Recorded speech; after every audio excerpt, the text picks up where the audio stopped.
ko ay GCash. Click lang natin ang GCash, then click confirm. Pagkatapos, pindutin po natin itong withdraw. Pagkatapos po ay i-input po natin yung mga information.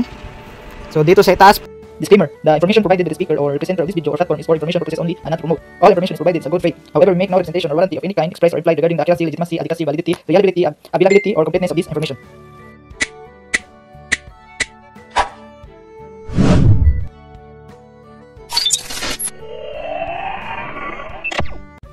Hello guys, welcome back again to our channel. For today's video ay subukan po natin na mag-withdraw dito sa application kung ito po ba ay ma-withdraw natin itong green money, dahil sa coins po ay naka-withdraw na ng 2 beses sa Lazada at saka sa GCash.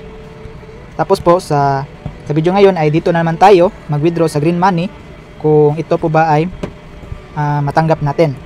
At hindi ko na lang po ituro sa inyo kung paano po ito laruin dahil meron po akong isang video tutorial kung paano po tayo kumita dito ng coins at mag-withdraw sa gold coins. Kaya sa video ngayon ay dito naman tayo mag-withdraw sa green money. Kaya pindutin po natin itong green money.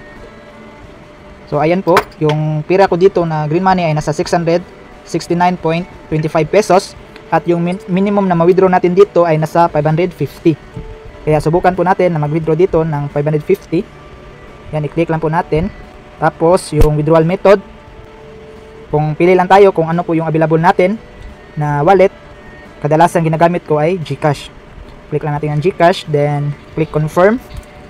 Pagkatapos, pindutin po natin itong withdraw. Pagkatapos po ay i-input po natin yung mga information. So, dito sa itaas po, ang ilagay po natin dito ay yung number natin sa GCash.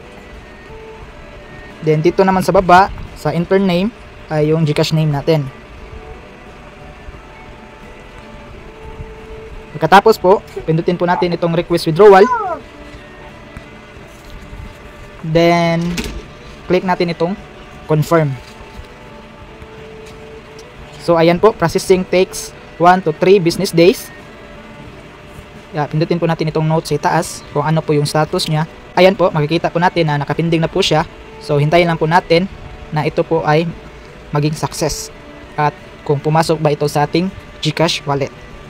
2,000 years later. Okay po, tingnan po natin yung status ng withdraw natin kung ito po ba ay successful na at kung na-receive na ba natin sa ating GCash wallet. Punta lang po tayo sa ating green money. Click lang natin itong note.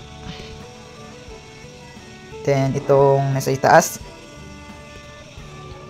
Okay, ayan po. Success na po yung status na patunay na ito ay pumasok na po ito sa ating GCash wallet.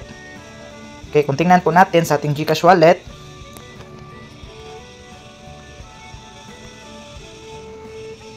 So, sa message po ay meron po tayong natanggap na message.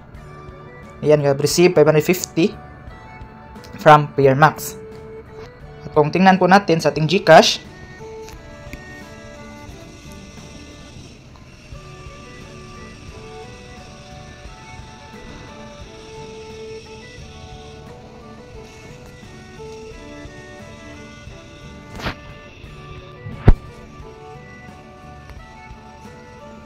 dito sa inbox,